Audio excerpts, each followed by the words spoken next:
Ani bin Mas'udin radhiyallahu anhu qala, dari Ibnu Mas'ud radhiyallahu anhu, beliau berkata, dakhaltu 'ala Nabi sallallahu alaihi wasallam wa huwa yu'ak.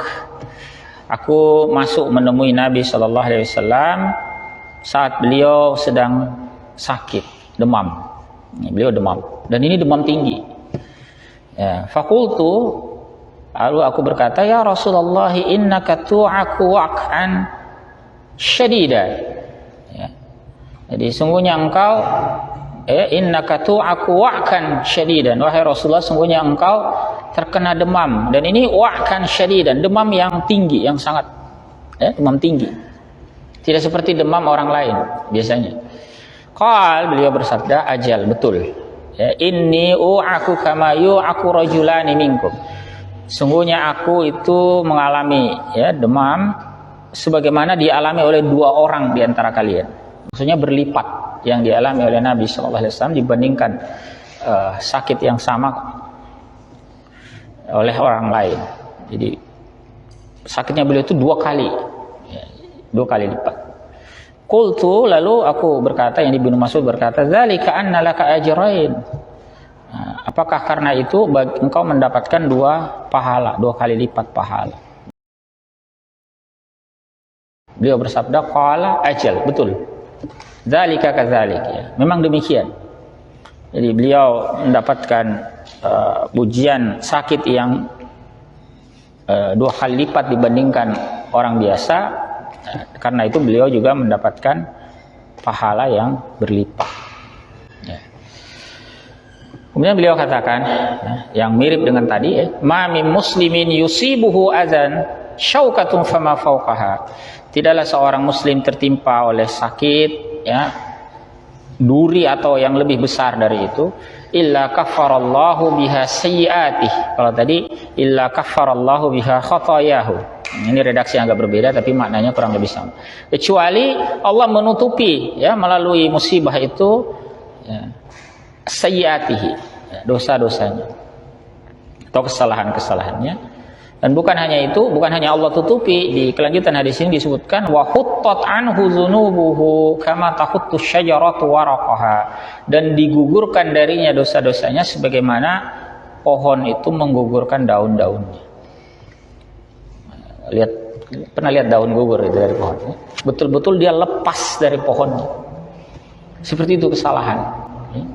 Jadi kalau kesalahan manusia itu digugurkan, itu seperti itu, terlepas kesalahan itu darinya, dihilangkan kesalahan itu darinya. Jadi ini juga hadis muttafaqun alaihi, diriwayatkan oleh Bukhari dan Muslim.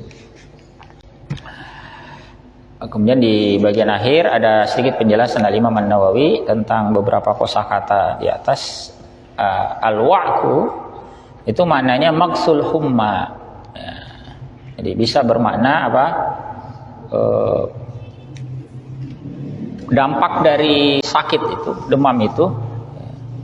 Misalnya kalau Ibnu Alan itu menjelaskan bahwa ai hararatuha wa wahnuha lil badani wa id'afuha iyah.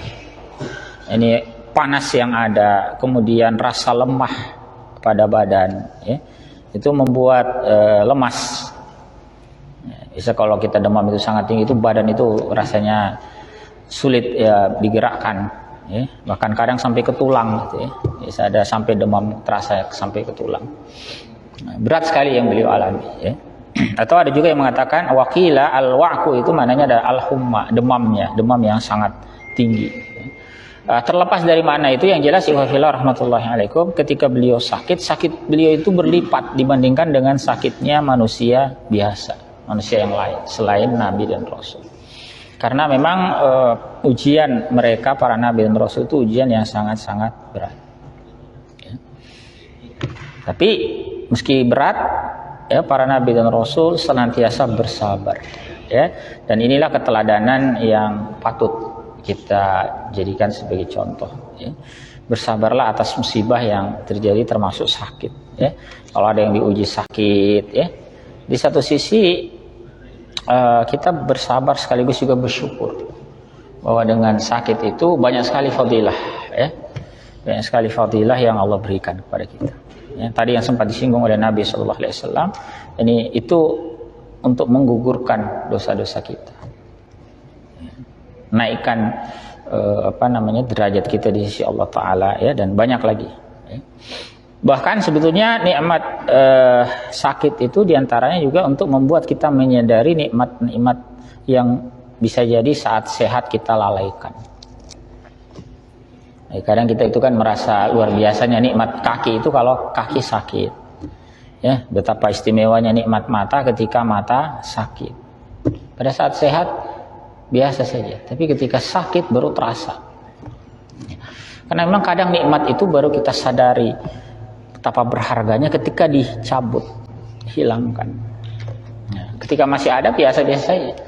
Nah, maka bersyukurlah kita kepada Allah Ta'ala ketika Allah mengingatkan kita melalui musibah itu, betapa berharganya itu. Ya, jadi kalau ada yang diuji oleh sakit, ya senantiasalah bersabar dan juga bersyukur. Kelak ketika Allah mengizinkan kita merasakan nikmat itu kembali, Allah berikan kesembuhan, maka sikap kita sebelumnya yang banyak melalaikan nikmat itu kita perbaiki. Ya, yang selama ini ketika sehat jarang ke masjid, padahal sehat. Ya, ketika Allah uji sakit baru sadar, aduh saya pengen ke masjid, saya pengen ikut kajian, saya ingin berdakwah, aktivitas amar ma'ruf nahi mungkar dan seterusnya. Ketika sakit itu, mudah-mudahan ya itu menjadi tekad bahwa ketika nanti Allah Ta'ala memberikan kesembuhan, ya kita betul-betul memenuhi itu. Jangan sampai ketika diberikan kesehatan balik lagi kembali, ya, malas lagi ke masjid, ya, padahal ketika sakit ingin masjid. Di sisi lain juga, ya, sebagaimana kita sudah bahas di bab-bab awal kitab ini, bahwa sakit pun juga bisa menjadi wasilah kita tetap mendapatkan pahala meskipun amal soleh tersebut tidak kita kerjakan. Jadi, ada hadis, ya, yang disampaikan, idza maridal abdu aw safara kutiba maka ya'malu muqiman sahihan, kutiba lahu maka ya'malu muqiman sahihan. Jadi ketika seorang hamba itu sakit atau sedang safar, dia kewalahan, ya, atau tidak leluasa beramal seperti biasanya, maka kutiba lahu maka ya'malu muqiman sahihan, tetap dituliskan baginya amal atau pahala dari amal yang biasa dia kerjakan saat dia dalam keadaan mukim, dalam keadaan sehat. Ya, makanya sakit atau safar itu kan diantara bentuk keadaan yang kita diberi rukhsah oleh Allah Ta'ala, ya, untuk misalnya beramal, ya, seperti sholat misalnya, ya, ketika safar, ya, kita diberikan keringanan untuk mengqashar dia, menjamak dia dan sebagainya. Tapi pahalanya tidak kalah dibandingkan dengan sholat yang biasa. Atau ketika kita sakit, kita tidak leluasa berjamaah di masjid, tetap kita mendapatkan pahala berjamaah itu, ya, sebagaimana yang layaknya biasa kita kerjakan ketika kita sedang sehat, ya. Jadi itu juga diantara fadilah yang Allah berikan kepada orang sakit, ya. Dengan catatan memang sebelumnya dia senantiasa beramal itu, dia menjaga amal itu. Lalu satu saat Allah uji dia dengan sakit, tidak leluasa dia kerjakan, maka tidak usah bersedih, ya, pahalanya tetap tercatat seakan kita mengerjakan. Ya, wallahu a'lam bishawab.